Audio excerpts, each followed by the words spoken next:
اکتاہٹ اور بیزاری کی بارش سے بچنے کے لیے میں نئی نئی مصروفیات اور مشاغل کی چھتریاں تلاش کرتا۔ گہری خاموشی اور سناٹے میں پتا بھی گرے تو آواز چونکا دیتی ہے، گھپ اندھیرے میں جگنو بھی دیا معلوم ہوتا ہے۔ میں گھر میں کپڑے لٹکانے والی نئی کھونٹی لا کر ٹھونکتا یا بیوی نئے رومال میں لپیٹ کر روٹی لاتی تو کچھ دیر کے لیے گھر نیا نیا لگنے لگتا۔ ہم دونوں میاں بیوی کماتے اور چھوٹی بڑی چیزیں خرید کر گھر کو باسی ہونے سے بچانے کی کوشش کرتے رہتے، مگر ہر نئی چیز اگلی صبح کو پرانی ہو جاتی۔ پھر ہم میزوں، کرسیوں، صوفوں اور پلنگوں کی ترتیب بدل کر کام چلاتے، آپس میں لڑ پڑتے، جن سے لڑائی ہوتی ان سے صلح کر لیتے اور جن سے گاڑی چھن رہی ہوتی ان سے دشمنی مول لیتے، لیکن بات نہ بنتی، مزہ نہ آتا۔ لگتا جیسے ہم ایک بڑے سارے کنویں میں قید ہیں اور باہر نکلنے کے لیے دن رات ہاتھ پاؤں مارتے اور لہو لہان ہوتے رہتے ہیں۔ ایک روز میں نے ایک کتاب پڑھی اور جلدی سے بند کرتے ہوئے کہا، پتہ چل گیا ہے۔ اس نے پوچھا، کس بات کا؟ باسی ہو جانے کا۔ وہ کیسے؟ وہ اس طرح کہ ہم نے اپنے لیے بہت سی دشواریاں اور مشکلات خود پیدا کی ہوئی ہیں۔ ہمیں خود نمائشی، تکلفات اور تصنع کی زندگی ترک کر کے سادہ اور فطری زندگی گزارنی چاہیے۔ آسائشوں اور سہولتوں نے ہم سے سچی زندگی کا ذائقہ چھین لیا ہے اور سادگی کی ابتدا آج ہی سے ہونی چاہیے۔ اس نے کہا، کیوں نہ ہم چھٹیاں لے کر گاؤں چلے جائیں اور بے تکلف، سادہ اور فطری زندگی گزارنے کی عادت ڈالیں اور کھوئے ہوئے سچے ذائقوں سے آشنائی حاصل کریں۔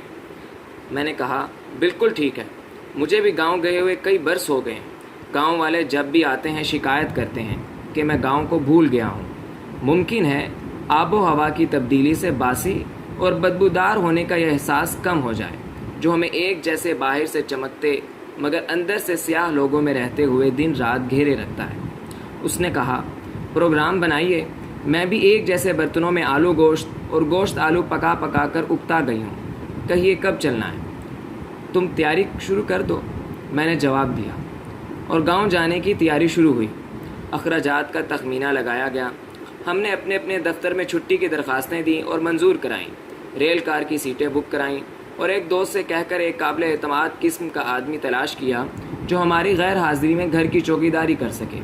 اسے 2-3 روز پہلے ہی بلا کر سب کچھ سمجھا دیا گیا کہ پانی کا نل اور سوئی گیس کا چولہا کس طرح بند کرتے ہیں۔